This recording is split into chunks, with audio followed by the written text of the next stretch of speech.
I drink your milkshake. You are listening to the Billionaire Podcast Network.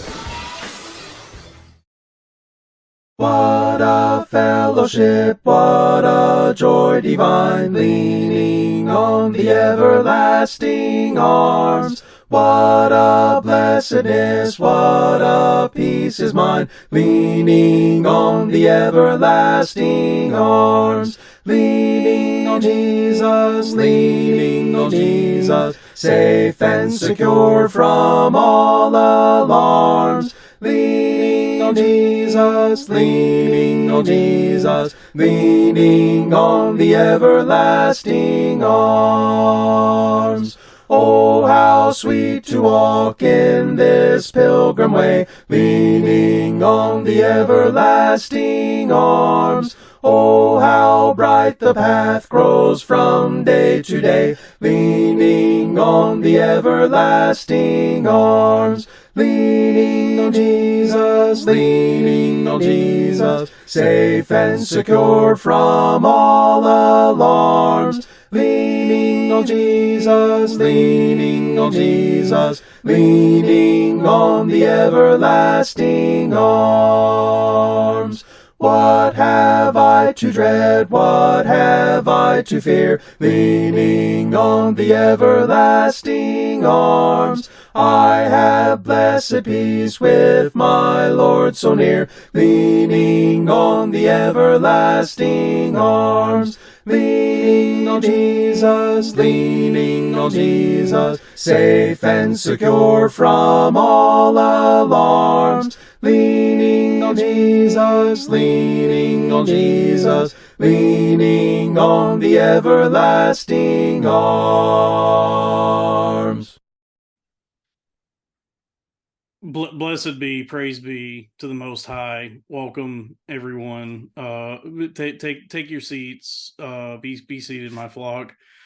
Welcome to the Blessed Billionaire Boys Backyard Bible Bonanza with your shepherds, Pastor Jamie, Hey. and me, Pastor Dalton. How you doing, brother?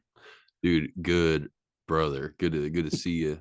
It's Yeah, kind of good to see a you. long week. We keep talking like we're going to record on Sundays, and then our days get away from me. Yeah, it's tough. It's tough to line this up. I don't blame you because I know last week we were talking about maybe doing something for the Patreon, and you told me like I just don't have the time to do another one.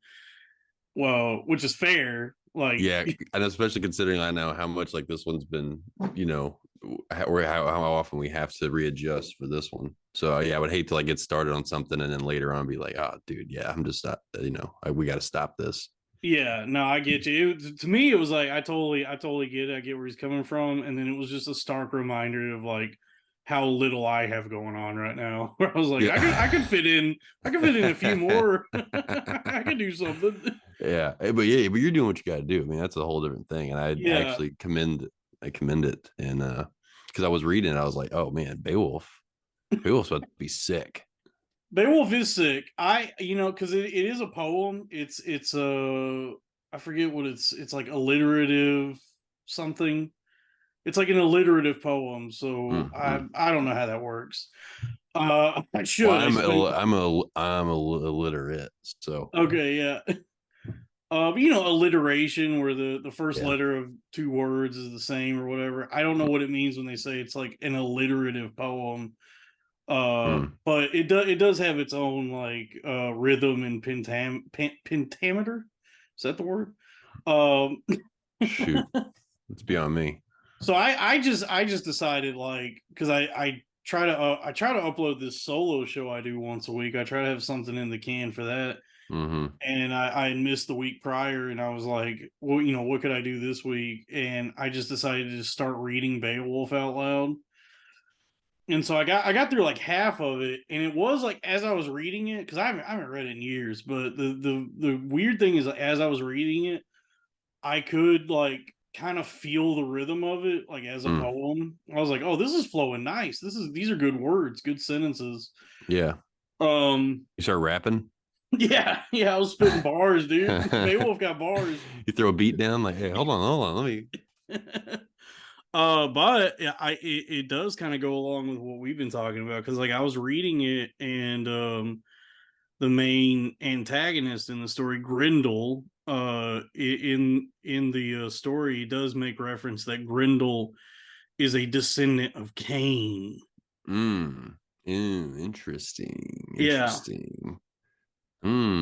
Little murderous blood in the old genetics. Yeah, it's good, man. I mean, if you have time, read it yourself, or watch the I'd say not the Robert Zemeckis movie from '07. That movie's pretty bad, but you can watch it if you want. But there's the another, animated one. That was yeah, weird. Yeah. back when Zemeckis was all into that. Somebody on Twitter was just talking about that, like how around that time there was like this trend of photorealistic computer animation. Hmm. And I didn't even realize this, but somebody corrected him and said, no, that was literally just Robert Zemeckis doing that. Like No, it was it's pretty just him. fascinating. Yeah, it was just him getting into that and making like Beowulf and Polar Express and Mm-hmm. those like uncanny CG Mm-hmm. movies at that time. Yeah. Um, that movie's not that good, but there's another movie. I think it's called Beowulf and Grindle, and I want to say Gerard Butler plays Beowulf in it. Oh, how old That is that? Man, I gotta look it up. I remember it being That's good. pretty cool. I remember Really? yeah, I remember enjoying it. It's a live action movie. It says here 2005. Okay, Um, that's not terrible. Is it, if you do you remember if it goes along with the story pretty accurately, or does it take some liberties? I saw it before I read the story, but I think it's the story. Oh, this is a good cast. Gerard Butler is Beowulf and Stellan Skarsgård is Hrothgar. They got a Skarsgård in there. They're Hmm. everywhere these days, those Skarsgårds. Those guys, yeah. Well, it's funny because um yeah, because I don't like I would probably like it if it sticks with the story of it like pretty accurately, because I hate whenever it's like the people do these movies of like old literature and they're just like, you're like, what, that's not even in the book. It drives me nuts. Yeah, I don't know. Yeah, because the story itself is like it's like the first story. It's like the template for most storytelling. So I don't know what they would Hmm. change, because it's a pretty simple story. When they just But add stupid crap. Like, did you ever see Russell Crowe's Noah? we're about to get into I know that. we're about to get into Noah, but I like that movie. dude, but I see, I hated how many liberties they took with just adding crap into the story. I'm like, all right, what? And it's almost like he was just a fucking superhero. Shoot, sorry, forgive me, Father, Father, forgive forgive me. Jamie for I'm his sorry. sins and transgressions. Amen. Thank you for your blood, Lord. Uh, yeah, like I didn't like all the liberties they took with it. I'm like, all right, you're not even doing the. It's not. This isn't even Noah's Ark anymore. This is something completely different. So call it something else. Yeah. Well, you know who directed that? Who, Nolan The or no? Noah movie with Russell Crowe. That was I couldn't believe that. Not Christopher Nolan. No, it was Darren Aronofsky. Oh, Darren. Wow, that's right. Remember, Hmm. you know he made Darren Pie Aronofsky and Requiem for a Dream. and oh yeah. I'm Yeah, sorry. I thought you were talking he about the just guy that made. said Oatjaw. Not that guy. No, that's Bong Joon Ho, I think. Right? Well, I thought it was someone else completely. I don't know. I don't know who made Oakjaw. Um, but yeah, no, Anyway, Darren Aronofsky did Noah, and which is like a strange choice by the studio, because his movies well, I didn't are like it, Darren. his movies are Jamie, pretty wild. Jamie said he didn't like your take on Noah. Yeah. Well, I think that is always like a risky thing for anybody to I like well, take off a Bible story. what I like that movie because it like kind of makes makes the story like a fantasy epic. Like it is presented as like this big, like almost like Lord of the Rings type of story. I thought it was cool. Yeah, yeah, it was definitely cool if it was something completely different than Noah. But sure, it's fine. It could have been an action movie. They should have just brought in more characters at that point. I don't know. I mean, we'll get into more of it because there are some verses that would I could there's verses in this chapter that I could see where he was getting some of his ideas It is for some. that. I mean, it's a crazy. This is besides the creation of man and all of everything we know in 6 days. This might be the craziest story yet. Yeah. Of the Bible so far. Yeah, it's good. And we'll more on that in a minute, but we gotta finish because I gotta tell you. Oh yeah, we gotta talk about sales. Yeah, we will. I didn't want to leave that thread dangling because Yes. we were supposed to finish that conversation. Well, no, I was because I work in sales and you're a professional comedian.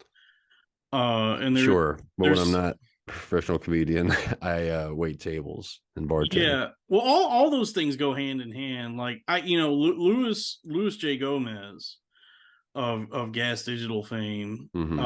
This is the network we're on. This is the Billionaire Podcast Network. Ka-ching, bing, bing, bing, bing, bing, did he fill her up?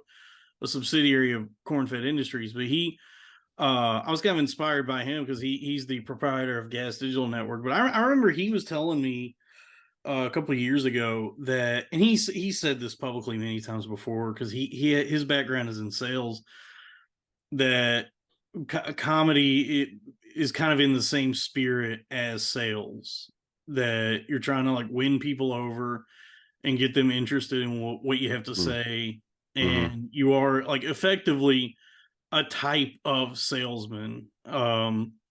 It's one way to look at it. I know there's probably other people who would look at it as an art form. Yeah. But I don't know if he would consider himself an artist. I don't know. More of a market trader. Yeah, I mean, like the intersection of art and commerce. It is like if you're gonna deign to be an artist, you do have to have some sales in you. Because I mean, how many people do we know who want to create things but are so like bashful and almost embarrassed about actually trying to sell it? Sure. Well, I mean, I do agree that the artist, to make good art, he has to compel. And I think that's like the compelling aspect is also similar in a salesman. Yeah, that's why I love the world of like fine art for that reason. Like when you see these ridiculous pieces that go for millions and millions of dollars, it's like the art there is not the actual work itself. It's the fact that some guy made this, like whatever this is, and convinced everyone that this is worth tens of millions of dollars. To me, that's the art. And granted, I mean, there are pieces that a lot of people don't understand that I see the value in for sure. Like Mark Rothko his name gets tossed around in those conversations about like, why is this valuable? I don't get it. But what he does is pretty incredible. Even though it's like it looks very simple, it's really, really good. But then there's other guys who are just like true con artists, like Jeff Koons, who you probably have no idea who I'm talking about. Oh, no, I don't know who Jeff Koons is. Well, Rothko does these like I forget what they're called. It's like color theory or whatever, but it's just these very simple like color palettes, like these colored rectangles on a canvas. So it'll be just these very minimal, like primal, just like colors as like squares and rectangles or whatever, and they look very almost like childlike, like very primitive. But there's actually like a lot that goes into him. He was like creating new colors out of like egg yolks and concrete mix or whatever he was doing. But then there's another guy named Jeff Koons who I don't even know if he makes the things that he calls his like art pieces. Like he does these like stainless steel balloon animals. Like it'll look like a balloon animal. It's like a poodle. But it's made out of like stainless steel and it's painted like blue or whatever. And they'll go for like millions of dollars.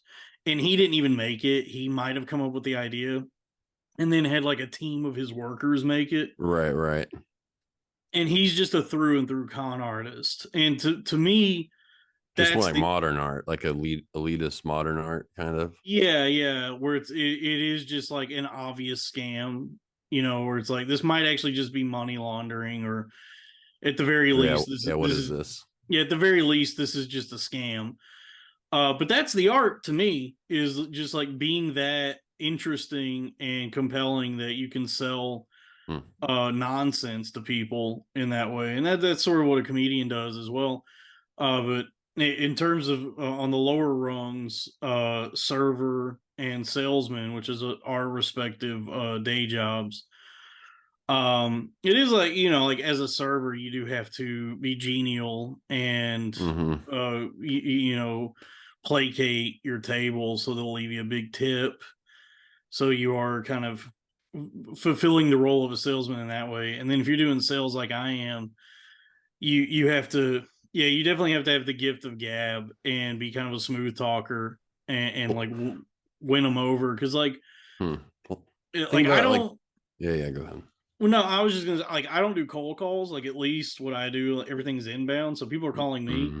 But whatever they're calling for, I definitely am going to help them with. But my real job is during that conversation to convince them to also buy a bunch of other stuff. Yes. Yes. Yeah, so that's the difficulty, and that's the skill set, and that's why it is like stressful, because these jobs are like, if you just sell what they're asking for, you'll get fired. You absolutely, like, every single call is a mission to upsell and get them to buy a bunch of stuff that they didn't even want. Yeah. Which is that's the grimy part, of stuff. But I think that's where you feel like maybe it's more con artisty, because it's like, do you even believe yourself that like you're giving them a good deal? Because I think that's the difference between the artist and the salesman, because they're both equal because they're risky, right? Like there's a huge risk for an artist to be vulnerable, or for anybody even to choose to have art on your wall. It's like you risk being mocked. Everybody's going to snicker at the Dogs stupid can't painting on your play wall. poker. Yeah, what are you talking about? It's stupid, And same thing with your comedy, right? That's a huge risk. When you get up there, you're risking it. You're selling it to them, but you believe that the product is at least good. You believe it's good art, so that's why you're doing it in Yeah, the and first you're not place. even, by the like, as a comedian, like, for the first I don't know, 2 decades, maybe, for some people, you're not even trying to make money. You're literally just trying to get people to enjoy what you have to say. Yes, you just want them to like your stuff enough, Comedy's and such a high risk, high reward, because if it goes well, you can, like, succeed in ways that most people wouldn't, like, can't even dream of. yeah, And it is magical. if it goes bad, you're homeless. Your wife leaves you, she takes the kids, and you're living in like a hotel for a few weeks before you're just homeless.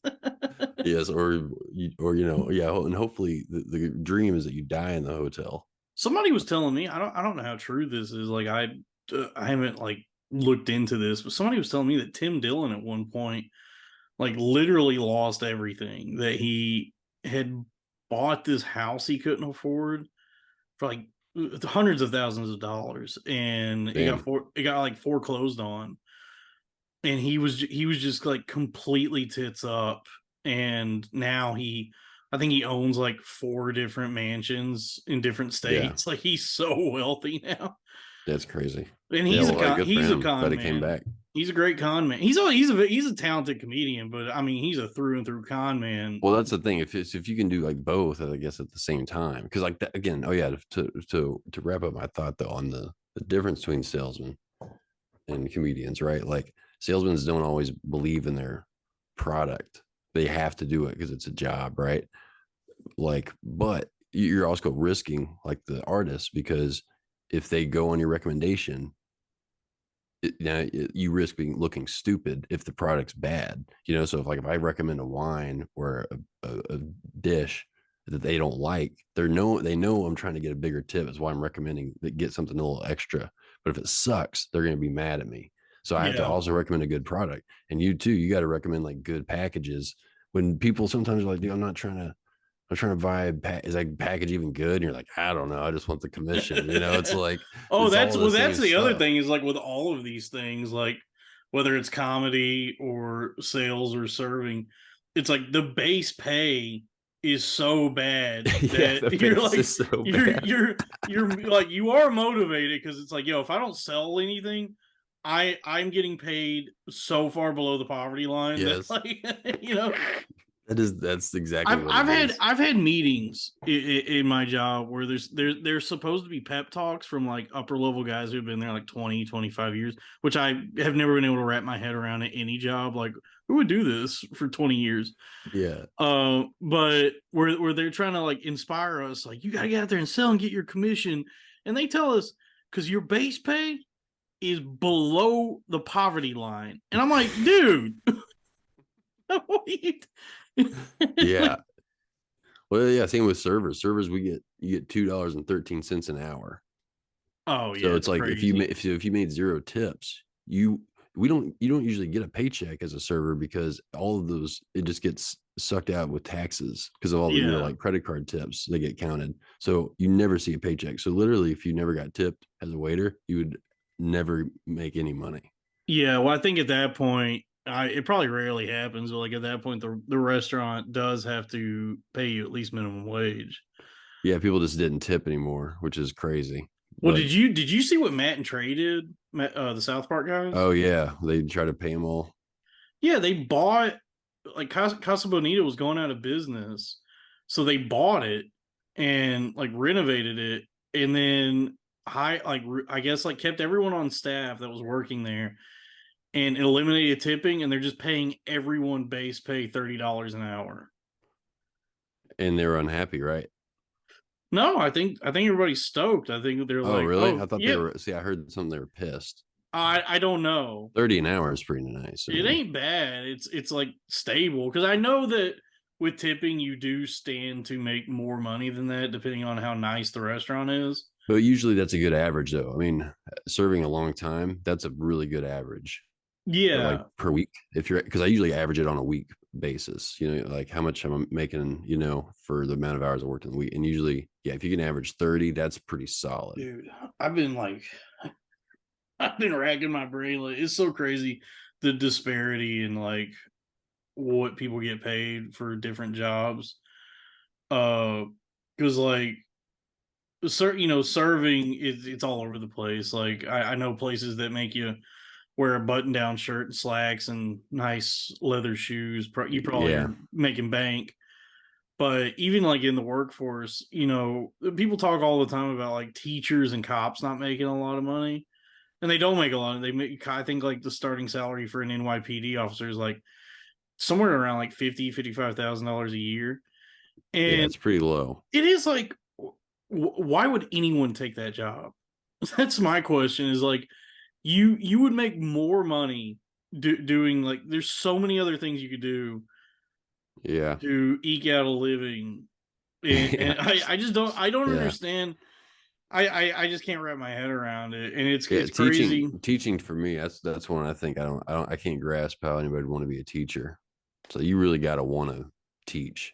Yeah, I Because I don't can't. understand how you'd want to do it. It's weird. It's weird what's actually valued in this country, or globally even, because it's like now with the way the internet is, so many people can just I guess like brute force their way into media careers.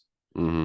And there's like so much money to be made in that if you're like bold enough to just you know just game the algorithm and try and figure out something that gets people to pay attention to you, Yeah. you can just navigate around all these terrible jobs. Yeah. I Like, know. you could It's just so be, crazy. yeah, just be like, I don't need the Casa Bonita money. I don't like all this is like I'm making bank doing like yeah, it's like I'm making bank doing Twitch streams. Like, dude, and we'll get into the Bible That's here in a so minute, funny. but That's so I've funny. watched. I recently just found out about like what kind of money is being tossed around on Twitch, and so I've watched some stuff from like Kai Sanat, who's one of the big ones. He's 22 and he's like a multi millionaire. He's crazy rich. So I watched some stuff from him, and I like truly felt like I was getting stupider. I was like, this is mind-numbingly terrible and worthless. There's like this guy is doing nothing of value in this, and just thousands of people tune in. And he's streaming 12, 13, 14 hours at a stretch, either playing video games or just sitting in a room with Nicki Minaj or like whatever he's doing. And I just like I can't even wrap my head around what this is. And I'm like, well, I mean, like if he can do this, then what's stopping most people from doing anything? You know what I mean? Like this is crazy. Yeah. I mean, I don't know. I guess time will tell. A lot of money is always, it's like that's always scary. I think to like know how much money people have. Yeah, it's just it's a interesting thing to think about, because it's like, I don't know, is it mindset, is it personality, temperament, like what is it? Because like there's people out there who are making like insane money, who seem like they are like developmentally challenged, like Yeah, doing maybe what they do. maybe that's helping. Maybe being sane is not good for money making. Yeah. Did you see that thing where like George Santos, who is not developmentally challenged, but he said he on Cameo he's pulling in like $80,000 a day Nice. doing Cameo. Good for him. Yeah. Oh, I love him. He's amazing. That's great. Yeah. Yeah, I wish people pay me to do cameos like that. I just sit at home all day doing cameos. Like, well, we're raking some Well, money. you have to be a corrupt congressman who gets Yeah. fired. That's true. You gotta do that. Yeah. That's crazy to want to go into politics. That's crazy to me. Oh yeah. But Well, he's power and money, I guess. he's incredible. He's a true con man. Like he's on the run from like the Brazilian government or something, and just lied his way into Congress. Like nobody checked his resume. Like to come to find out, like everything he had said about himself was a complete lie. And when he got exposed for all this like corruption or whatever, he got fired.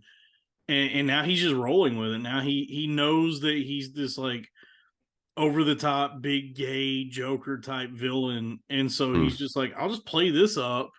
And I think he's making more money now than he was as a politician. Yeah. That's crazy. Wow, good for him. What a country, dude. We're back. What a country.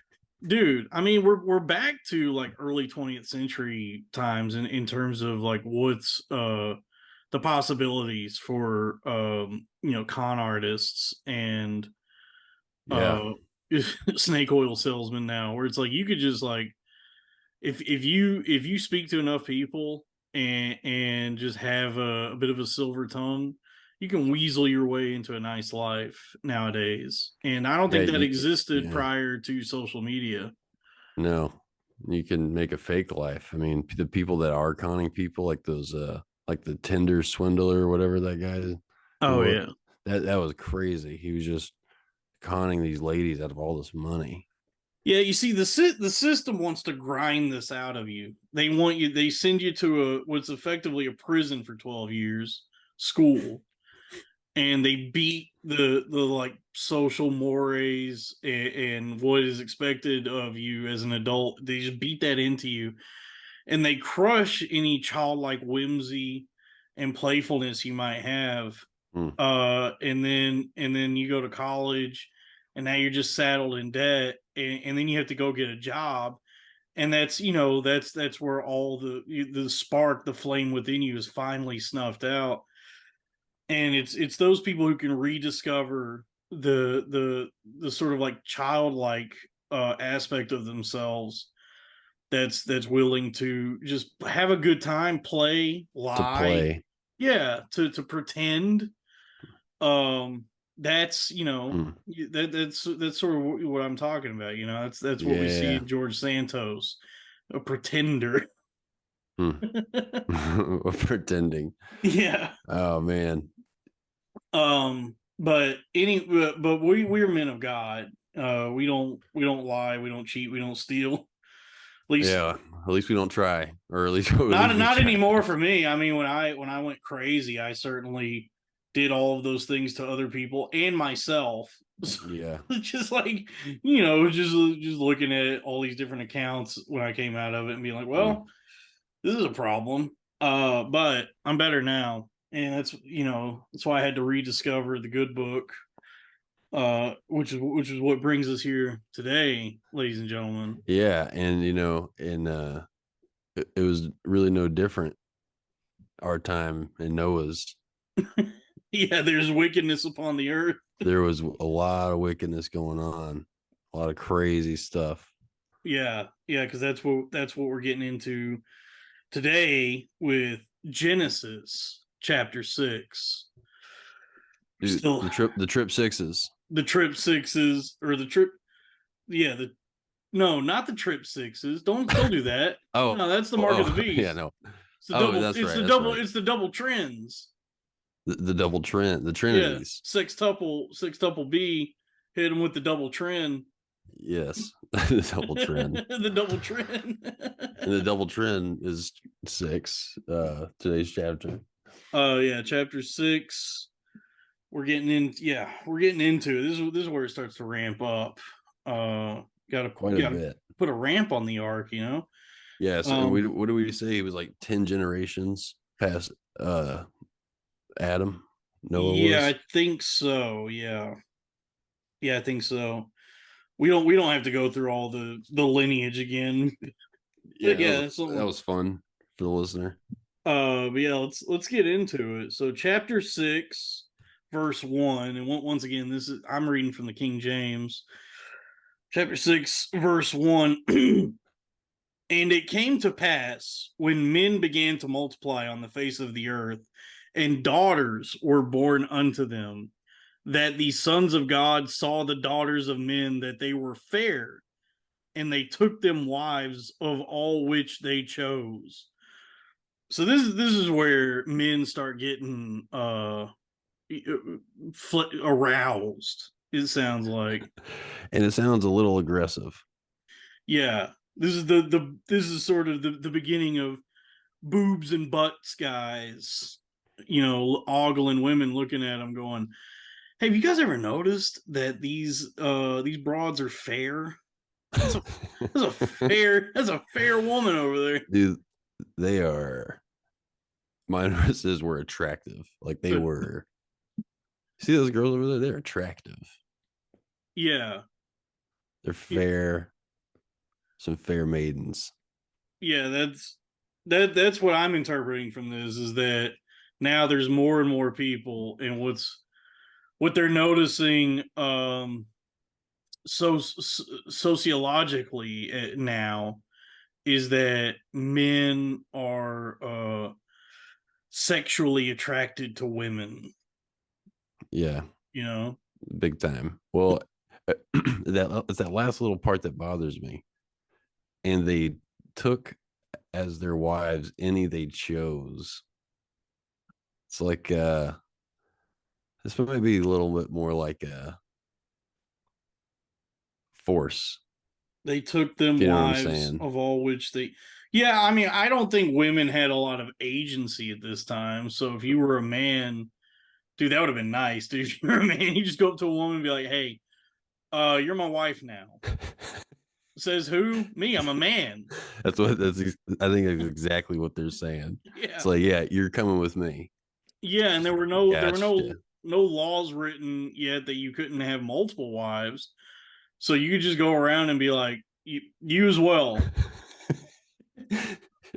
You're my wife. You're my wife. Hey, you're my wife.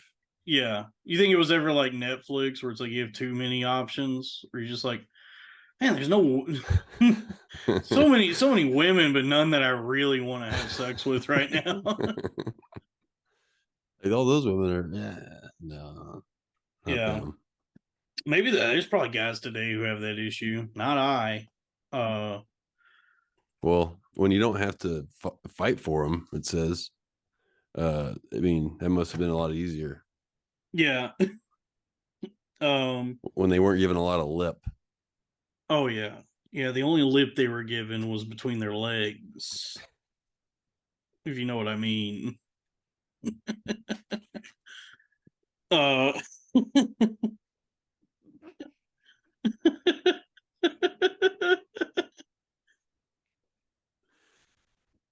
yeah, boy.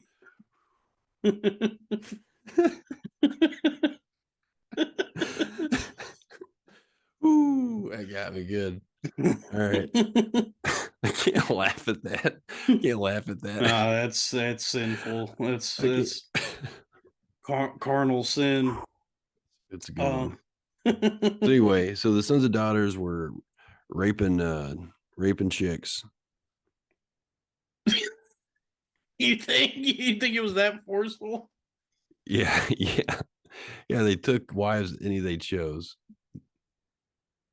Hey, They saw they were attractive, and they were like they just took as their wives as they chose. yeah, maybe they were being too forceful, and that was kind of what leads to God's decision as we go further on.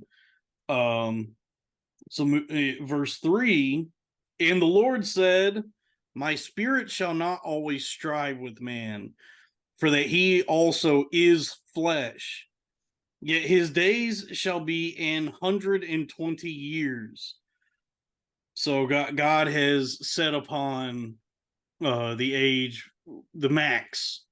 You're maxing out at 120. No more of this 1,000 years old Yeah, nonsense. Yeah, yeah, that's too long for men to be yeah, around because they were yeah, raping too much. yeah. He's creating like more of a distinction between himself and man, where it's like, I guess there was still some holdover from the Garden of Eden where people were living hundreds and hundreds of years, and God was like, no, you can't be doing that. It's too Yeah, long. yeah, it's too long. But then again, 120 years also a bit long, if you ask It's me. pretty long. It was a long time, dude. Yeah, if you see a 120-year-old today, they look like an Auschwitz victim. Yeah, It's they just look rough. they look crazy. Well, it's always like somebody in like Indonesia. Yeah, somebody in Indonesia who weighs like 60 pounds, and yeah, they And look like they're like 126. yeah, they look like the sloth victim from Seven. Remember Yeah, that? yeah, And yeah. they go to that guy's apartment and they think he's dead. That's what every 100, anyone who's over 100 now just looks like that guy. Well, again, can you imagine like how much your body's in pain if you're like a 90-year-old person and you're like 90? Imagine being in that much pain at 90 and then being like, all right, I've got another 30 years to go. Oh, dude. I mean, imagine being in mild pain in your 30s and being like, oh, I still have so much. Even I if still I have live I to still have 5 years. even if I live to just 50, I still have 20 years of this left. Yeah, that's funny. Shoot, I'm only 15 away from it. Oh man. I'm 17. I'm 17 years old right now. Yeah, that's cool. You look great. In my mind, I regressed after my brain accident. Uh this is where we get into the Aronofsky territory True. because we go into verse 4. There were giants in the earth in those days. And also after that, when the sons of God came in unto the daughters, they came in Mm-hmm. of men, and they bare children to them, the same became mighty men which were of old, men of renown. So what were the giants? Because in the movie, Mine says Nephilim. I Nephilim. guess Okay, Nephilim. I guess some sort of term for a hybrid, god or man. yeah, because that was the first in that movie. That was like the first thing Giants. that was like a kind of a liberty he took, where it's like, okay, rock monsters. Yes, yes. That was what I didn't like. But these were. I But mean, that's in this verse. giants. Yes. So maybe. I mean, who knows what the giants look like? Because What do you it think it was says, Hagrid, like a bunch of Hagrids? I think it was Hagrids. yeah, like Hagrid's. Yeah, that's a good example. Maybe. I mean, but if they were Nephilim, if they were part like a angel or whatever, then they would be more like grandiose and otherworldly than just Hagrids. True. True. They would be rock monsters. Possibly. Possibly. I suppose possibly. I do want because like this is another example of just something just something crazy that's stated so matter of fact in the Bible, where you could gloss over this, but it's like, what does this mean? There were giants? There were Nephilim on the earth those days, and also afterward. So even after these days, there were still some. When the sons of God, see, that's what was weird. The sons of God came into the daughters of man, like, and they bore children. Those were mighty men. So it's like, were those? Does he mean were like all of the people before this all giants? I have Like, I don't know. Like Adam. I don't know what I don't know what this means. Like, what is Adam and Cain and all them and all that lineage? What if they were all giants? And what do they mean? And what do they mean by sons of God? Just like men, just regular men? Yeah, I don't know. It almost seems like they're more angelic or have some sort of deity. Were the giants plowing the women, the regular women? Yes, that's what I think. Because it's like that's what he says earlier. It says the sons of God saw that the daughters of man were attractive. So that's how we get Samoans. See, because look, the sons of God saw that the daughters of man were attractive. So it's almost like they're differentiating them between man. The sons of God saw the daughters of man were attractive. Yeah. So, what if it's just black guys that they're talking about? Just they were like, man, the biggest things we've ever seen. Yeah, dude, giants. They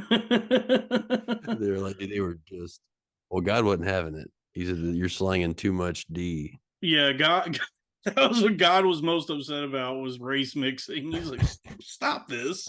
Yeah. You know what black people hate? Water. Bodies of water. So I got a solution for you. It's about to start raining. Yeah, it's about to start raining, boys. Yeah, so it sounds like the giants are the sons of God, and the giants were having relations, they were coming in unto the daughters of men, and they were having little like half breeds. So, well, it's almost like, again, like the sons of God maybe were like Abel in that, or like, you know, like Adam and all them. They may have been giants, because then it says when man began to multiply on the earth and daughters were born of them, then the sons of God saw they were attractive. So the ones, they all kept living, because again, they're all like 1,000. So this whole time they're getting older and just seeing new chicks popping up into their 500s, and they're just like, dude, let's do some of them too. oh, so you think it was like a bunch of Pacinos, like just like yeah. Pacino just had a new baby. Yeah, just constantly. And so he was like, all right, 120 years. He's like, this is gross.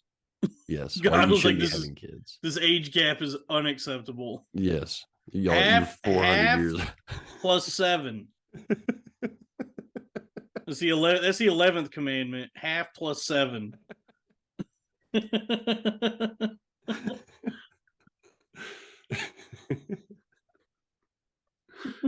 That's hilarious. Damn. Half plus 7. Are you high right now? Oh yeah. Okay, yeah. I was wondering, dude. Can you tell? Jimmy seems stoned, dude. Oh yeah. I took an edible. Okay, yeah. Hey, it's from the earth, brother. The Lord put it in the earth. Hey, man. And then a Chinese company synthesized it or did whatever they do to make the edibles. They sprayed something on there. I'm sure it's probably K2. Yeah, probably. Ooh, taking me back.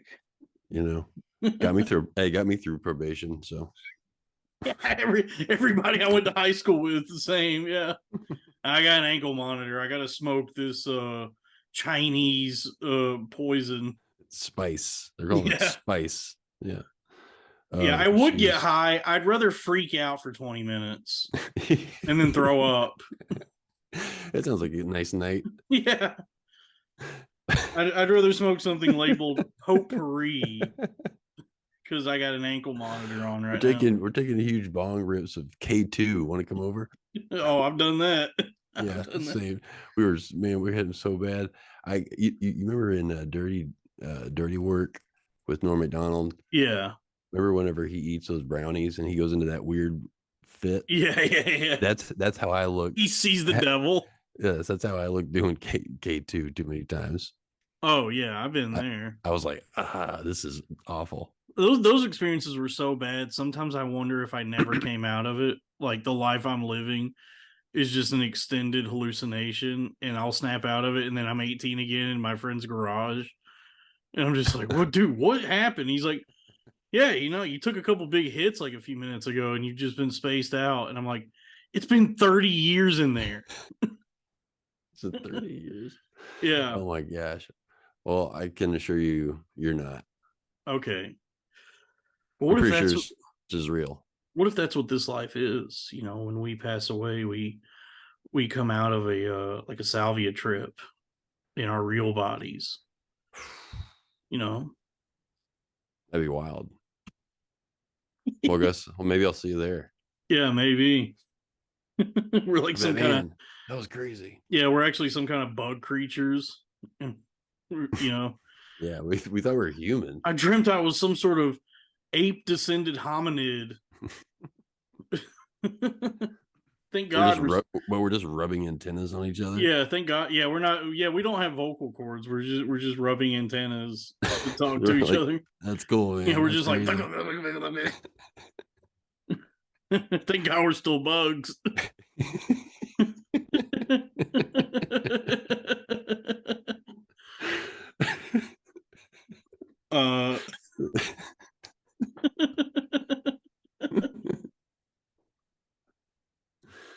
Oh shit. Forgive me. Let's see.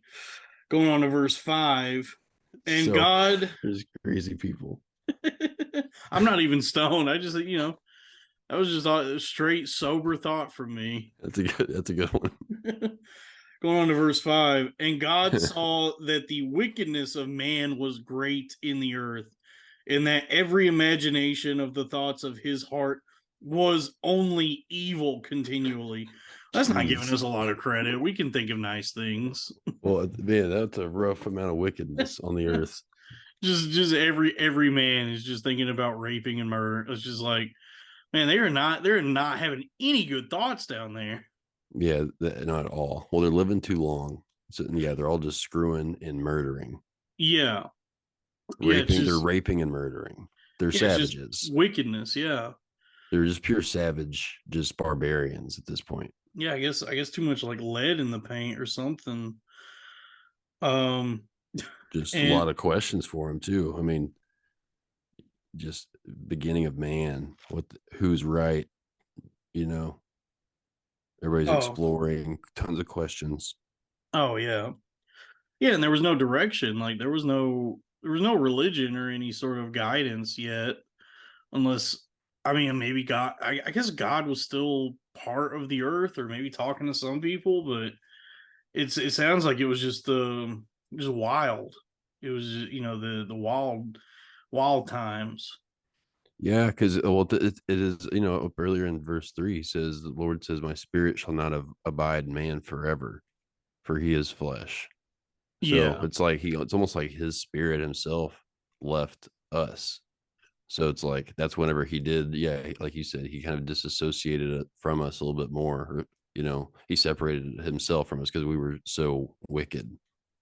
Yeah, so without his like direct guidance, nobody has any religion or any sort of like parameters by which they live their lives. So it's just the only thing that resides within the hearts of man is evil. Pure evil. Continually. No moral compass on any of these people. Yeah, it's crazy. What a crazy time. We're getting back to that. They took prayer out of the schools, and hey, that's how it starts. And then we go on to verse 6, and it repented the Lord that he had made man on earth, and it grieved him at his heart. So he's starting to regret this decision. And the Lord said, I will destroy man whom I have created from the face of the earth, both man and beast, and the creeping thing, and the fowls of the air, for it repenteth me that I have made them. So the first 3 chapters is creation. God is laboring over creating everything. And then by chapter 6, he's hitting the reset button on the N64. He's like, all right, we need, like, dude, I'm not happy with how this is going. So it's time to, we need to take a mulligan on this one. It's time for a do-over. Yeah, that is crazy. And also, how come the animals get thrown in too with us? Yeah, that is crazy. That he's just like clean slate. It would be more difficult to try and pick and choose Animals too. And they're like, animals are what are you talking about? What do we do? Just dogs are like, what do we do? We're man's best friend. What are you talking about, man? Yeah, you're best friends with guys. evil. Okay. Yeah. You told us to be friends with them. Yeah. Yeah, it's this is the beginning of the jealous, vengeful God. Yeah, the God that's not too friendly. Yeah, the one that you fear. The wrathful God. Oh yeah. Oh, this is a very wrath. This is wrath. The wrath is coming. Because then we go into verse 8. But Noah found grace in the eyes of the Lord. These are the generations of Noah. Noah was just a man and perfect in his generations, and Noah walked with God. And Noah begat 3 sons: Shem, Ham, and Japheth. Kind of ironic, considering they're not really supposed to eat pork. And Japheth. The earth also was corrupt before God, and the earth was filled with violence. And God looked upon the earth, and behold, it was corrupt, for all flesh had corrupted his way upon the earth. So they're really hammering, really laying it into us with the corruption. Yeah, they're going back to how it was earlier in Genesis, just saying the same thing, flip-flopped. Yeah, very redundant. A lot of repetition there. The earth was corrupt in God's sight, filled with violence. It was corrupt, and all flesh had corrupted their way. Yeah. Yeah, it didn't take too long. Nope. And we go on to verse 13. And God said unto Noah, the end of all flesh is come before me, for the earth is filled with violence through them. And behold, I will destroy them with the earth. Make thee an ark of gopher wood. Rooms shalt thou make in the ark, and shalt pitch it within and without with pitch.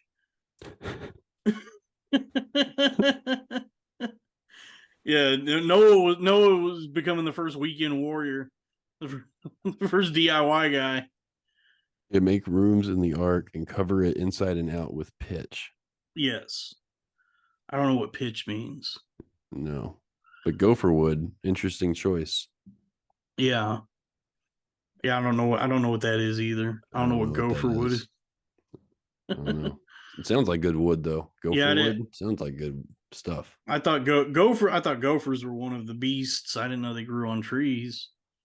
Yeah, they do.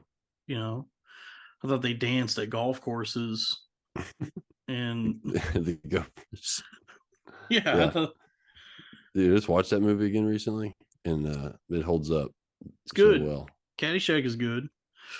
It's not a controversial opinion, I don't think. No, I suppose not. I got more hot takes if you want them. Yeah, like what? There's gonna be a flood. Yeah, we're getting to that. Then we go on to verse 15. And this is the fashion which thou shalt make it of.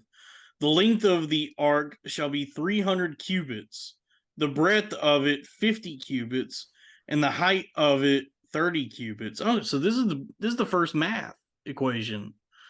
This is the beginning of math. If Noah had 300 cubits. Yeah. This is length times width times height. I'm trying to find the area of the ark. Yeah. Yeah. Which they tried to recreate using these old parameters. I don't know what a cubit is. I No, know but about Cubert. I know about Cubert. you know what? Let me see if there might be a Cubone, the Pokemon. Cubone. Yeah. I don't know that guy. Yeah, he's the Pokemon that has like a skull mask and he throws a bone at you. I don't know what a cubit is. Let me look it up. Cubit. An ancient measure of length approximately equal to the length of a forearm. It was typically about 18 inches or 44 centimeters, though there was a long cubit of about 21 inches or 52 centimeters. So wait, if this thing is 300 cubits long, It's about 2 feet. no, 2 feet. So it's about almost less than 2 feet a cubit. yeah, so it's 18 inches times 300. So a foot and a half. So what? So So 450 feet. It's 5,400 inches, and there's what 12 inches in a foot. So it's only 450 feet long. So that's um It's like four and a half football. No, that's like more than a football field. it's more than yeah. It's like because what is a football field's 100 yards. yeah, so about 300 feet. Yeah, so it's like A little bit longer than a football field. it's about 150 feet longer. So it's a 1.5 football fields.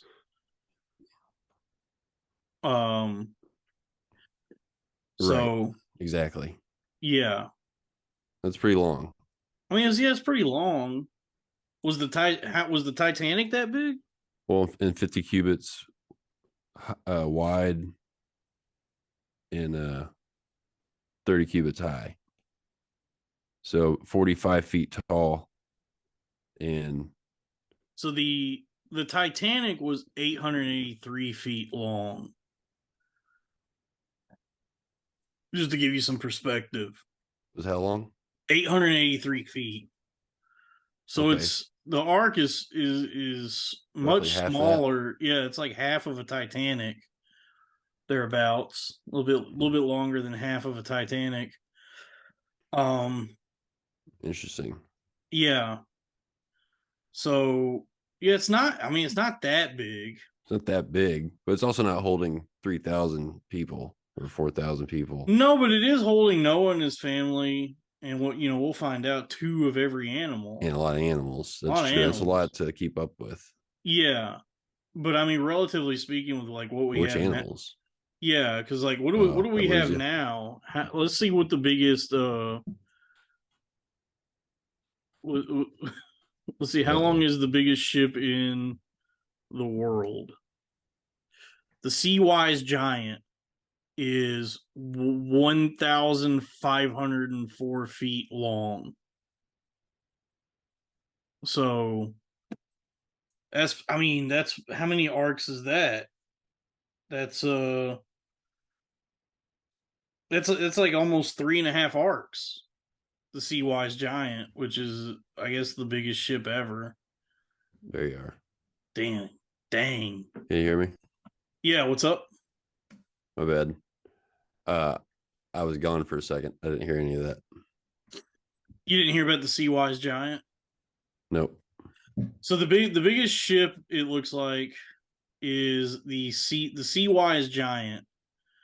The TT Seawise Giant, earlier Opama, later Happy Giant, Jare Viking, Knock Nevis, and Mont was a ULCC super tanker that was the longest self-propelled ship in history, built in 1974 through 79 by Sumitomo Heavy Industries in Yokosuka, Kanagawa, Japan, and it is 1,504 feet long.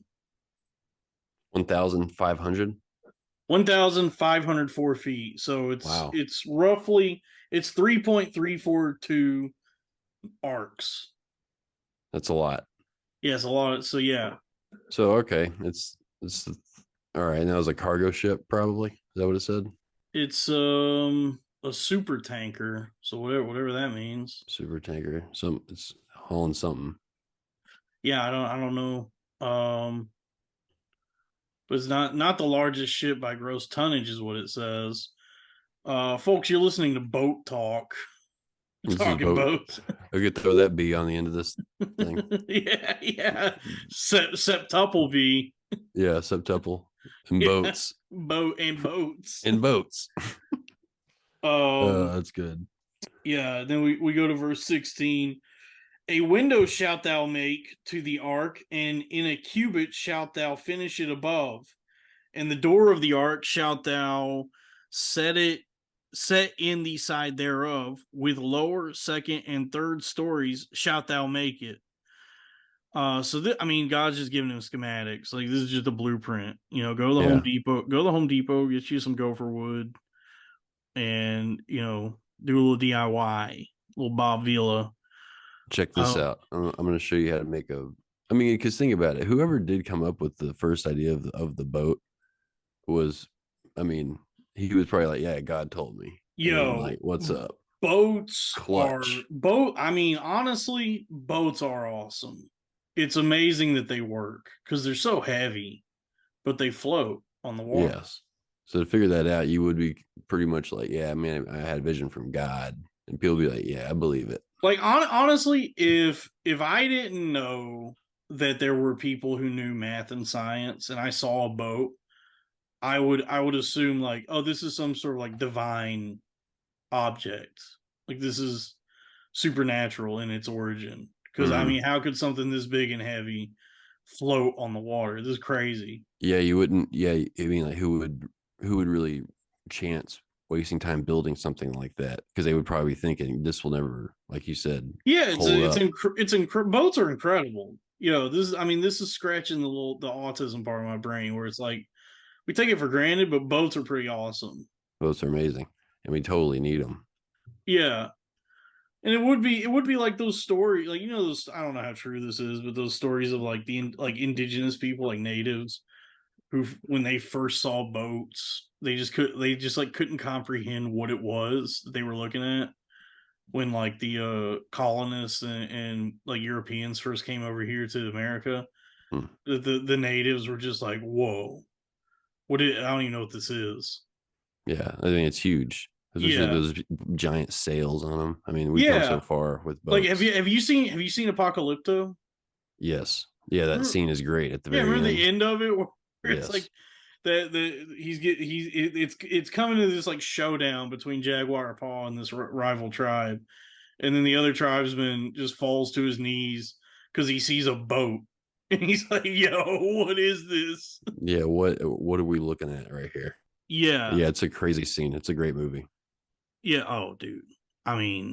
It's Apocalypto's like the best movie ever. Excellent movie. I love that movie. So good. Yeah, that's why I'll always love Mel Gibson for that. Oh yeah, that was a great one. Yeah, he knocked that one out of the park, dude. It's just like, yo, you're telling me that Mad Max directed this? That's crazy. He's got this in him, and he's anti-Semitic. What a complicated guy. That's funny. Let's see. Yeah, but boats are cool. And boats are cool. Yeah, and it's clearly I don't know if there were boats prior to this, but this particular boat is divine. Like, this is divine inspiration. Yeah, maybe they hadn't really needed boats yet because maybe they just knew where all the waters were. They were still exploring probably the land that they were in. Oh, they probably didn't even know about the ocean. Yeah, well, and if they did, they're probably just like, okay, there's a border, so we stop, and now we go look around north. Yeah, they just saw the ocean. Yeah, they saw the ocean. And they were like, "Yo, don't even go near that." Which is the reasonable response. Like, it's a reasonable response. You don't know anything about boats. To look at the ocean, for anybody to look at the ocean and think to themselves, "I got to get in there." That's crazy. That's insane. You would try it one time, and it would kick your ass, and you might drown. And if you don't drown, you'll be like, "Okay, note to self: don't ever try that again, ever." Yeah. Yeah, exactly. And it's like, these like that story of that, like, submersible, those billionaires when that like submarine imploded. It's like, yeah, we've been knowing, don't go into the ocean. Yeah, it's very dangerous in the Yeah, ocean. it's literally the scariest place on Earth. Is Yeah. just the entire ocean. And so think about that. I mean, if only like 10 generations have passed, right? So you say maybe 1,000 years total passed, maybe more. Um, maybe like 1,500 or something. Something like I mean, that, yeah. I mean, it would take a long time for everybody to like discover the land that they Yeah. currently even had. They would be getting around, setting up and settling and starting families and figuring stuff out, and Yeah. trying to figure out fire. Oh, I bet fire was a big one. That was a huge thing. I don't mean, how did they even figure out fire? Who discovered that? That's great. Who knows, dude? Prometheus. Yeah. That's what Greek mythology says. What did he do? Stole fire from the gods, and Hmm. then the gods punished him for it because they didn't want humanity to have it. Hmm. Yeah. Which is, Interesting. yeah. Sort of the same idea as like the Garden of Eden and the forbidden fruit, where it's like, here's this one thing that we just don't want y'all to have. And then we took it, and Hmm. we suffered for it. But Prometheus actually got strung up and was made for like some bird or some big bird to come and like rip his guts out every day, and then he would heal up, and it would just happen every day for eternity. Oh, that's nice. Yeah, and then in God of War 2, you kill him.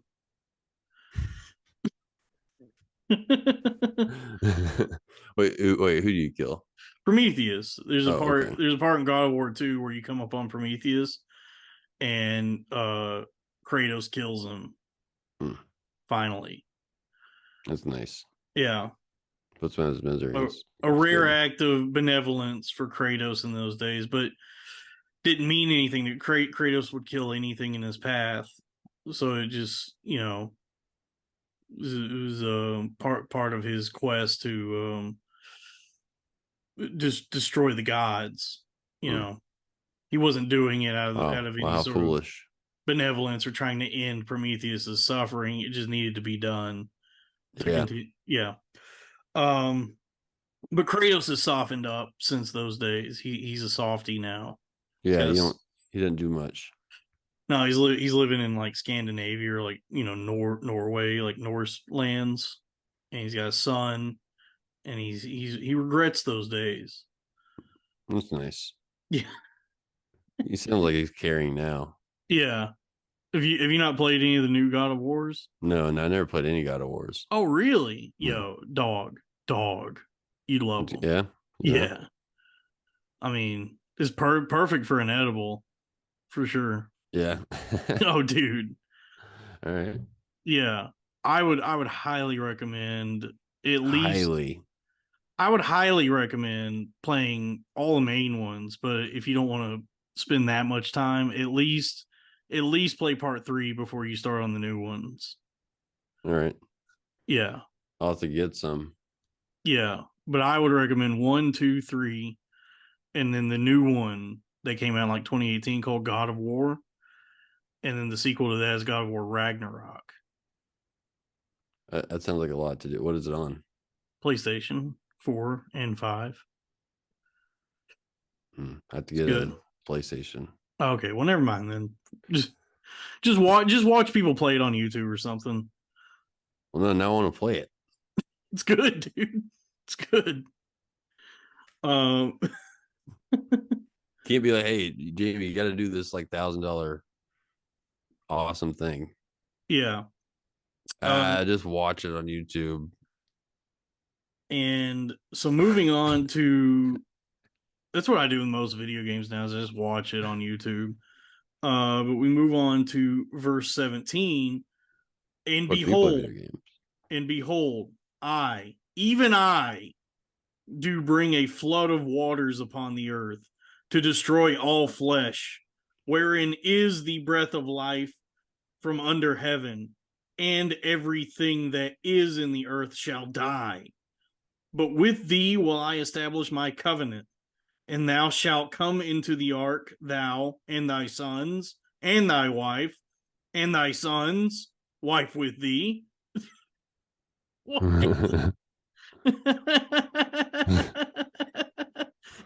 It's like Noah's just like, I get it. My sons, my wife, and me. all their kids, like my family. Yeah. My whole family can go, right? My descendants of my family. Okay, yes, cool. Yeah, God's like, your sons and your wife and your sons and your wife and you.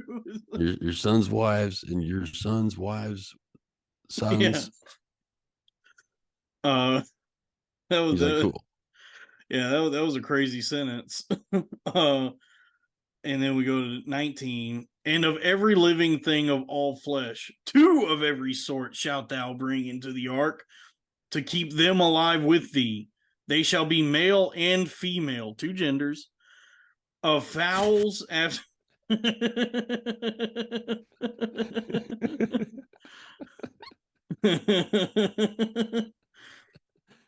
Of Yeah. fowls after their kind, and of cattle after their kind, of every creeping thing of the earth after his kind. Two of every sort shall come unto thee to keep them alive. And take thou unto thee of all food that is eaten, and thou shalt gather it to thee, and it shall be for food for thee and for them. Thus did Noah, according to all that God commanded him, so did he. Um, I'm starting to see how this can be confusing for people in the church. It's just very redundant the way that some of these sentences are structured. Yeah. I mean, especially the King James. I mean, the ESV is a little bit better, but there's still some parts that that makes it confusing, you know. Yeah. But no, it does say Um every sort into the ark to keep them alive with you. They shall be male and female. So it definitely uh answers that question right up, doesn't it? yeah, two genders for sure. And also Um the evolution thing a little bit, you know, according to its kind, you know. yes. So it's they're not evolving. Or maybe on a I don't know, you know, is that what it's saying? Well, I mean, I don't know, necessity is the mother of invention. So, Mm-hmm. with this cataclysm, you have like a small percentage of the population of all life left existing on this ark. And presumably, God's plan is for this selection of people and creatures to then repopulate. And so they teach you, this is where science and faith intersect.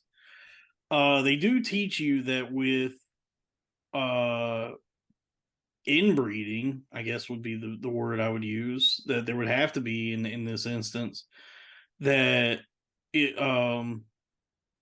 like breeding within a sort of stagnant population like this is how you get like mutations. So I mean, I don't know. There might be Mm. this. There might have been mutations within DNA and stuff that, uh, or Yeah. created different genetic factors. This might just be the origins of like Down syndrome. Yeah, it is interesting too, because you know, because if before this, if he had all those Nephilim around, right? He had all those giants and like those maybe half breeds of whatever they were, maybe like um the people who had like God's spirit or his like true breath of life before like these other people who didn't, right? That came like Noah's family. Like Yeah, they were so far removed at that point, they're just like man, they're just regular mankind. So God's like, I'll bring a flood to destroy all flesh, which is the breath of life under heaven. So like it is interesting that he's like he's like, I'm gonna get rid of that. And then it's just gonna start over now from you and y'all's people who've never seen it and aren't affected by it. yeah, It is odd. yeah. Yeah. The whole thing is odd because at the time of Adam in the creation days, it's kind of ambiguous as to like who was milling around, like how many people there actually were at that time. But with this, and I mean, even if you take the creation story at face value, the subtext would be that there's like a lot of inbreeding happening by necessity to actually populate the earth. But there is kind of this ambiguity in those early chapters that there might have been more people. Right. But this explicitly states that God is saying, I'm getting rid of everybody except for you and your family and the animals that you bring on board this boat. So there is like by necessity, there has to be inbreeding that happens after this, which would, if we, going off of what science and evolution teaches us, if these things are to go hand in hand, faith and science does cause genetic mutations.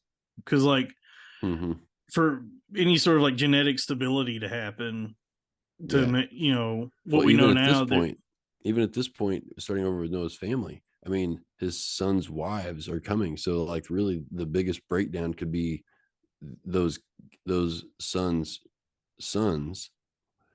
which would be Noah's grandkids, and those technically would be cousins of their, you know what I mean? And so those cousins would definitely at that point start inbreeding in that way. So maybe that's what's crazy. It's like it's still going the inbreeding route by doing this, just now with cousins. So maybe it's better than siblings, maybe, but yeah, it is kind of interesting. Yeah, and that would, I mean, honestly, like scientifically speaking, that would be a factor in like decreasing life expectancy. Like if prior to this there was all this genetic variation and people were like thriving and blossoming in the new earth that was just created, then there might have, the people might have been living longer lives, and God is saying, here, I'm cutting everyone's life short, 120 years max. And if you were to like transpose that to any sort of like scientific studies, yeah, this sort of like stagnant genetic pool would cause like these like complications, and could like moving forward, you know what I mean, be like the impetus for lowering life expectancy, because now the overall like DNA of people is weakened by this inbreeding that has to happen. Yeah, and well, and just like all out, like almost tyranny. You know what I mean? Because it is weird. Because even so, it's like so are we to take it that he lowered the life expectancy to 120, and then they just still were just terrible, even dying at 120. Yeah. And then he's like, golly, like even that's not slowing him down. I'm about to like wipe them all out and start over. Yeah, it's dude. Yeah, I don't know what his plan. This seems short-sighted. To be honest with you, this seems kind of short-sighted. This is all happening so quickly. Yeah, I mean, it must have been really bad. I mean, maybe he did. Maybe he didn't want giants roaming around and yeah, tons of inbreeding and killing. I mean, wickedness, just straight wickedness. Yeah, I don't know what's going on. Is Yeah, I wonder like what was going on at that time. Why was it that bad? I Why mean, would it said that God regretted having man made on the earth, and it grieved him in his heart. So, I mean, they were only evil continually. Even now, we're not only evil continually, are we? Like, some would maybe, say we are? maybe some people. Yeah, I mean, I would say some people. Maybe not everyone. At least not continually. Some would say that the truth that lies within the hearts of all men is violence and a propensity for evil. And it's only through God that we are able to, combat that darkness. Yeah, I agree with that. I agree with that. But you also could be said that God's just general grace on the earth makes worse things not happen. Right. Yeah. There's a lot to think about because you see it, you still see it. There's so much evil out there. It's just constant. Mm-hmm. It's makes you think. Yeah, it does. And then it's like, what's from having another flood happening to us? Well, I mean, we're jumping ahead, but he says he'll never do that again. Oh yeah, He does say oh, that. yeah. That is like That's true. that's what the rainbow is. That's right. Well, oh yeah, I forgot there's. And then what happens?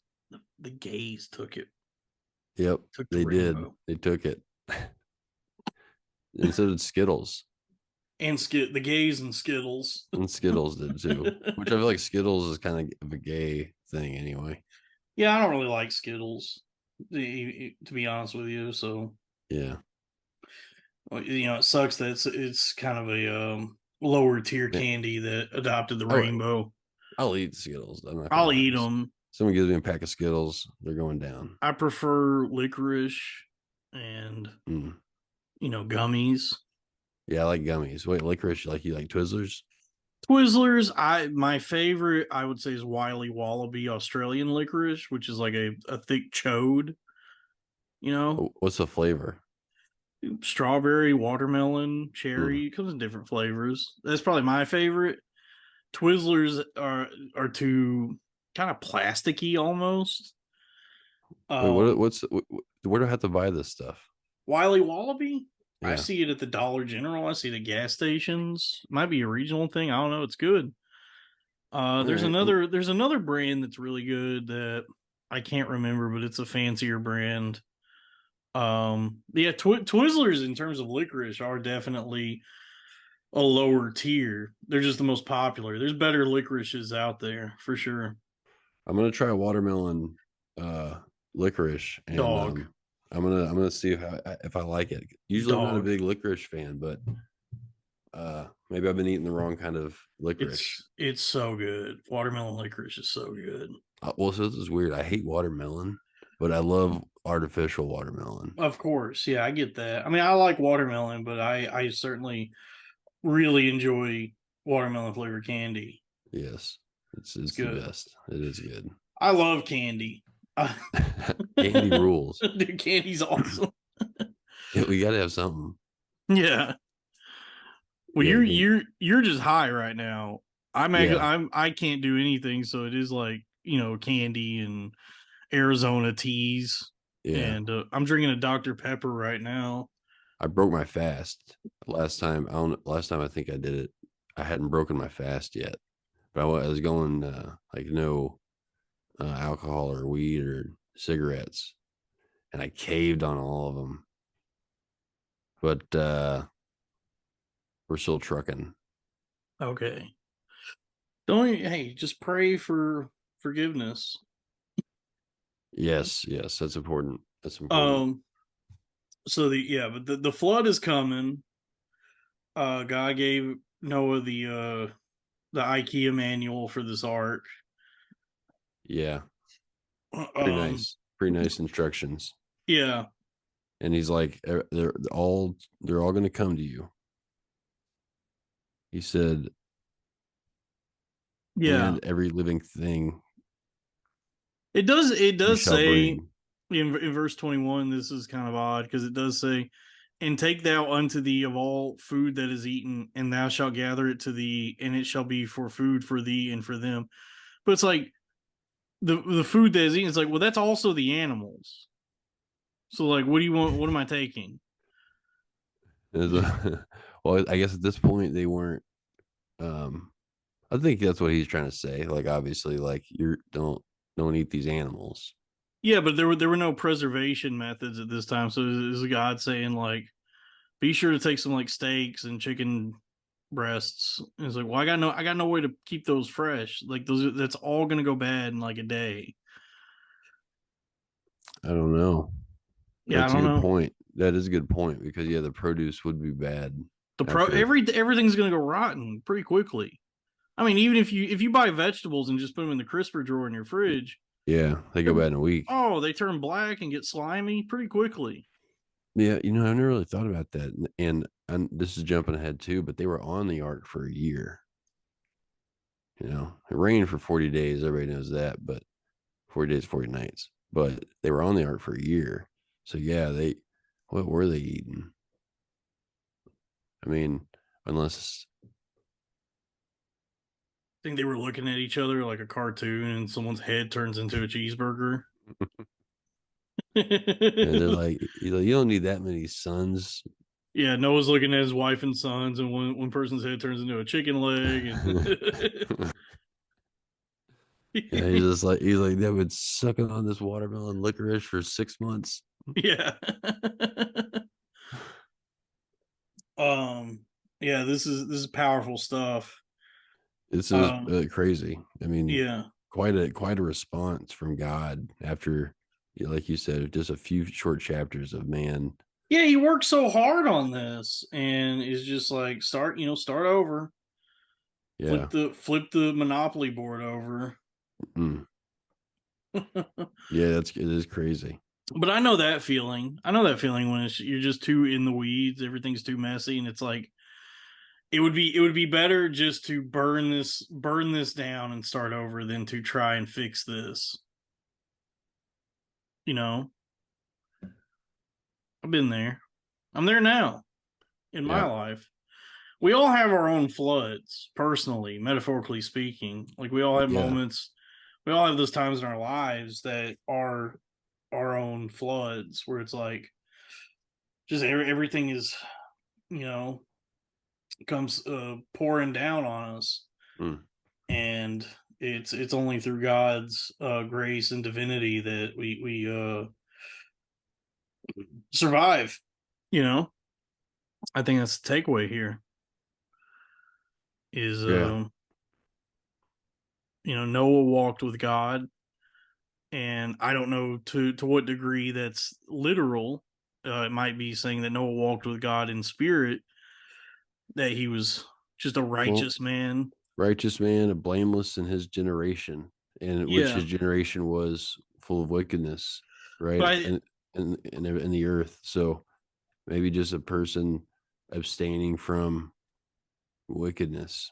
Yeah. But I think that is the kind of the takeaway here, like metaphorically, is that one who walks with God can be saved by him even through the most perilous of circumstances. A flood could come.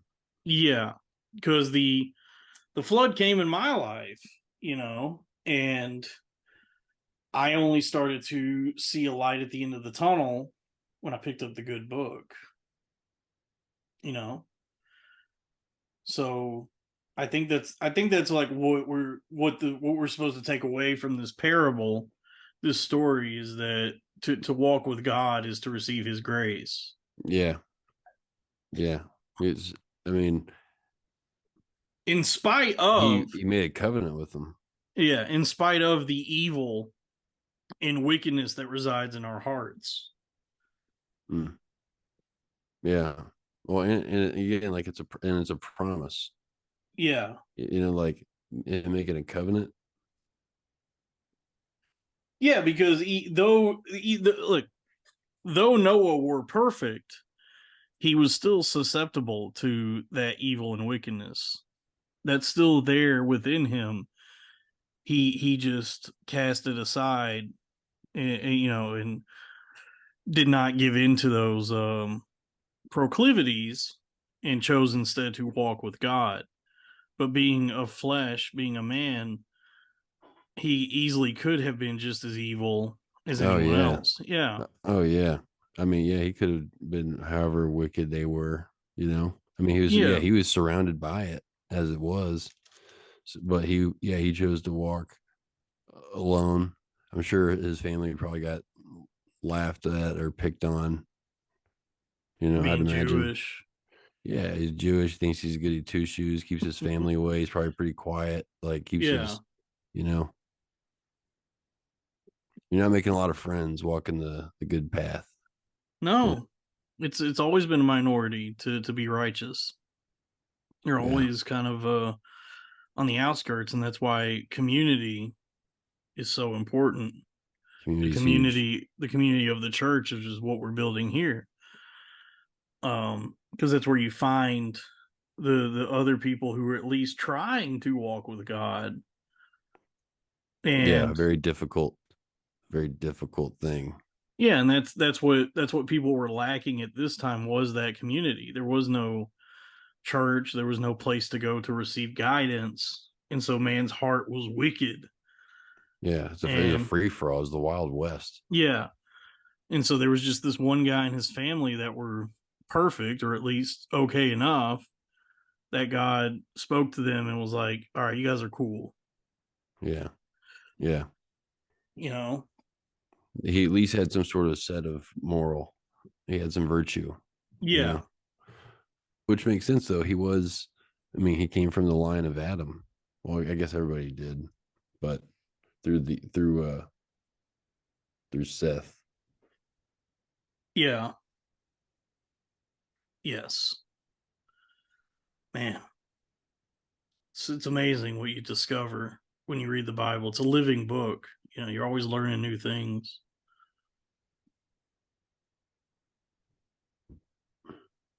Yeah, man. Dude, Noah's Ark is legit. Dude, you are so stoned right now.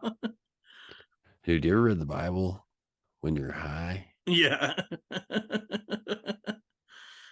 I guess Uh it's about as good as any stand-up show where it's like stand up but on weed. yeah, Can yeah. you believe all these comedians are high, folks? Probably a little sacrilegious for sure. Maybe.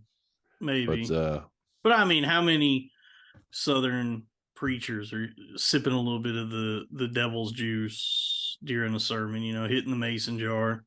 yeah, You know, I'm not trying to hide it. there's, all of us are hypocrites in our own way. Well, Uh, especially people that do try to walk a righteous like life because what you're choosing to do day to day is like not go along with what everybody else does so easily. And that will obviously it offends people because it's like you think you're better than us. It's like it's not about that, because it yeah, does feel like that, like because I'm not participating or I'm not doing that or celebrating this that I'm better than you. It's not. This is a me battle. yeah, yeah. We all have our own struggles, and we're all trying to, find and receive grace in our own way. And some people are more lost than others, but we're all human. We're all God's children. That's for sure. I struggle with it, Yeah. I don't imbibe mind altering substances anymore, except for, I guess, nicotine and caffeine, sugar. But I certainly give in to pleasures of the flesh, Sure. which I did a couple times today. So I'm right there with you, brother. Yeah. You Yeah. I hear you. Well, I yeah, mean, yeah, but there's hope because he makes a promise, he makes God does make a promise, where yeah. he made a covenant. He established it with Noah. I will say, man, my church was absolutely right about that. That my church was like, when I was in youth group, they were adamant about like, hey guys, whatever you do, just please do not start watching pornography. And then when I was like a teenager, like 16, getting of that, like that might even be too old, but just, that age Mm, when you start like really feeling it, I that was when I started like casting it aside because I was like, yo, I have to look at some titties. yeah. And Yeah. brother, it's been a dark path for me, dude. I strayed from the path Dude, And we have it so easy nowadays. Like that's what's so crazy. Is oh, like that, dude, and that's what they're saying. Like it's so why they say it's bad for you because it's like, dude, it's like it's a sensory overload. You know, it's so it's different than like peeping or you see some naked girl one time, and of course, as a kid, you'll never forget it. You know, this is we have everything, the most foul things at our oh, fingertips. dude, it's so unbelievably bad for you. It's And just it complete anything. yeah, and the way it like rewires your brain and alters like everyone's perception of just you know, sex, you know, that which God provideth for us to procreate, the act of sex, is everybody's relationship with it now is so warped. Like, dude, it's crazy. It's so bad for you to It is crazy. yeah, because like if you're watching all this pornography and then you're trying to court a woman, you know, if your idea of what the physical act of love making is based in porn, which for a lot of guys it is. Like Yeah, a lot of guys, even guys who are like regularly having sex, are still influenced by pornography. That's dude, that's so unhealthy. To yeah. It creates impotence. it creates impotence, and then it like what you think of in terms of like what a woman is and should be in the bedroom. Yeah, it just messes with your head because like Yeah, I've it's had like a it. false sense of false expectations. Yeah, I've had it so many times where I'm like talking to a girl and then like all I can imagine, you know, like thinking of her is her being, you know, in the bedroom with other guys or even with me is just like having like pornographic thoughts, which is a very unhealthy way to approach um women and dating and trying to find a partner, because I think like most people probably don't behave that way when it comes to sex. Yeah, And the women that do are not to be trifled with because they trifle in. yeah, yeah. Uh, Well, and it's dead, and it's more common like than ever. oh, Like it's so so, common. It's celebrated in a very strange way, and I guess I'm like complicit in it, doing what I do, doing the rack reaction. yeah, um, because like I figured it out. I figured out how to I think I figured out the sweet spot on that, because it's like if I find an e-girl, if I find some like lady on Twitter, or rather X, formerly Twitter, who has a big following but is not too popular, you know, like 100,000 followers, I'll do a video on her and then post it and tag her, and she's just at that sweet spot where she'll notice it and share it. So now 100,000 people see it, and that, you know, that works out well for me, because that happened nice, to me today. I had one kind of go well, good. and she made a this is the first time she made a response video, uh which was nice, where she was like really showing them off, and I was like, gotta go read the Bible now. It's Yeah, too tempting. But yeah, I mean, there, you know, yeah. more and more women are being It's encouraged. oh Like, yeah, and it's everywhere online, dude. I mean, just scrolling up through reels. I mean, like, oh my gosh, oh, dude. Like dude, I said, you like just it's crazy. So it's it takes yeah, you down a whole. just like regular social media is just like the preamble to Mhm. it's just getting you, you know, buzzed enough to be like, well, Yep. I guess I'm hopping over to X Hamster now, because Yeah. I wasn't planning on this, but good lord, look at the cheeks on that one. Yeah, it's Yeah, crazy. it just takes over your mind, you know. Yeah, and So that's the wickedness in the world now. That's the evil in yeah, our hearts. Is It's a big part of it, because I mean, it's also like, you know, these women are like, a lot of these women who are pornographers. You talk to them long enough, and it's like what got them into this. There's some like crazy damage there. There's something hmm bad happened. yeah. Yeah, Yeah, it sucks. Yeah, because it is like there is that the element of it where it's like, man, if I was a woman with like just a decent body and I knew I could make like good money, if I could make bank just doing OnlyFans, like why wouldn't more women do this? But I think it eats at your soul and it requires you to already kind of be broken to even want to do that. Yeah, yeah. And I mean, I understand not like shaming somebody for it because it's like you gotta do what you gotta do. But this act of like celebrating that like it's a good thing is odd. Yeah.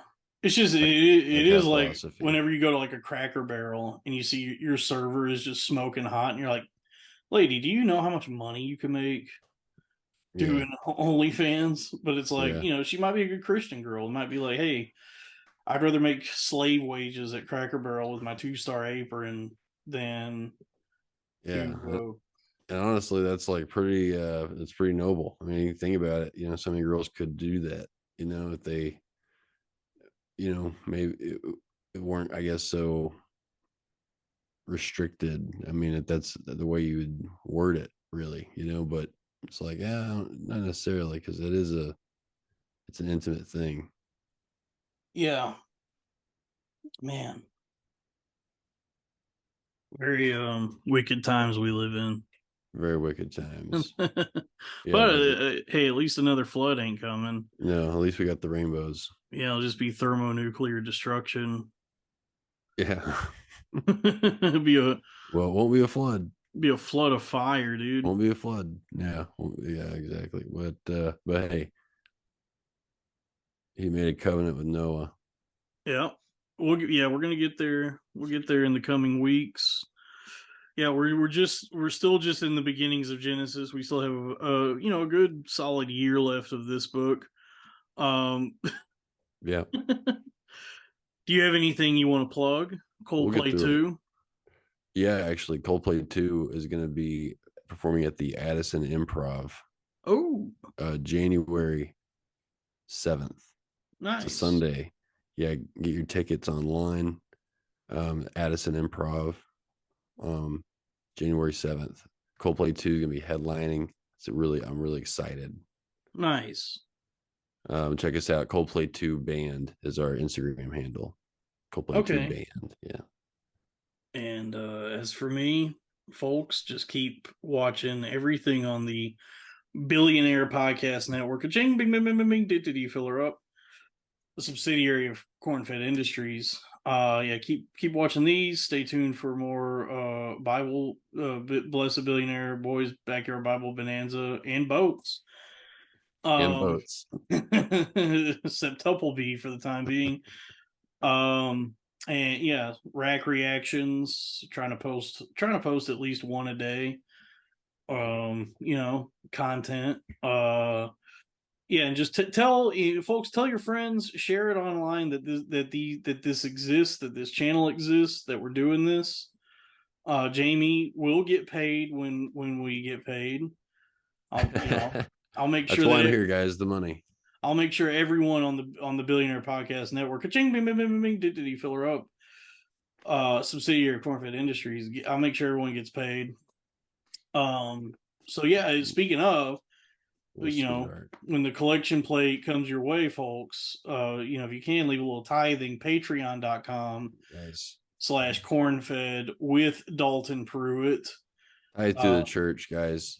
Yeah, that's patreon.com /cornfed with Dalton Pruitt. For as little as $5 a month, you'll gain access to all the premium episodes and bonus content that we got on there. We also have a $10 tier, $15 tier, $25 tier gets you the Fraternal Order of Cornfed decal after 3 months. So it is $75 for a sticker. Once again, that's patreon.com /cornfed with Dalton Pruitt. Everybody bow your heads. We're going to pray. Heavenly Father, we thank you for this day, for it was not promised to us. And what a blessed day it is.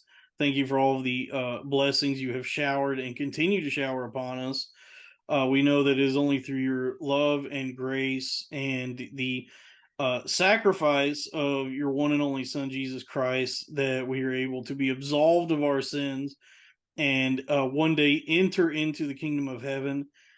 And we thank you for blessing us with that. And we thank you for blessing us with prosperity here on earth, for we know that your favor only comes through walking with you and reaching out to receive your grace. So we just want to say thank you so much for the love and blessings and grace and divinity. And though we cannot see you or hear you or interact with you physically, corporeally, we know that you move through us, in us, with us, and all around us, and we accept your divine presence. It is in Jesus' name that we pray. Amen. Amen. I almost lost it. You said corporately. Dalton, it's always such a pleasure, man. Always a pleasure, brother. Pastor Jamie. Yeah. Folks, my flock, thank you for joining us once again for another Bible study with the Blessed Billionaire Boys, Backyard Bible Bonanza, and Boats. Septuple B. Thank you. I love you. Blessed be. Blessings be upon you. I hold to the hand of my Savior and friend. He shields me from evil till danger's all in. He'll take me to heaven where voices now blend. I hold to the hand of my Lord.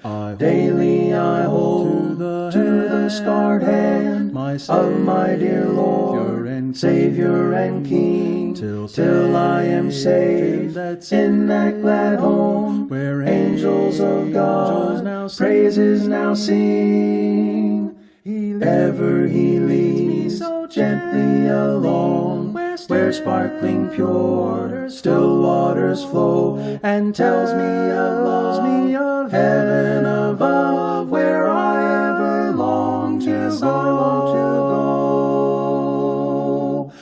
I hold to his hand when the storm clouds arise. He speaks and the shadows roll back from the skies. 'Tis wonderful glory for our human eyes. I hold to the hand of my Lord. Daily I hold to the scarred hand of my dear Lord, Savior and King, till I am saved in that glad home where angels of God praises now sing. Ever he leads me so gently along, where sparkling pure still waters flow, and tells me of heaven above, where I ever long to go. I hold to the hand that is steadfast and sure. No other foundation is ever secure. I look for the home that will ever endure. I hold to the hand of my Lord. Daily I hold to the scarred hand of my dear Lord, Savior and King, till I am saved in that glad home where angels of God praises now sing. Ever he leads me so gently along, where sparkling pure still waters flow, and tells me of heaven above, where I ever long to go.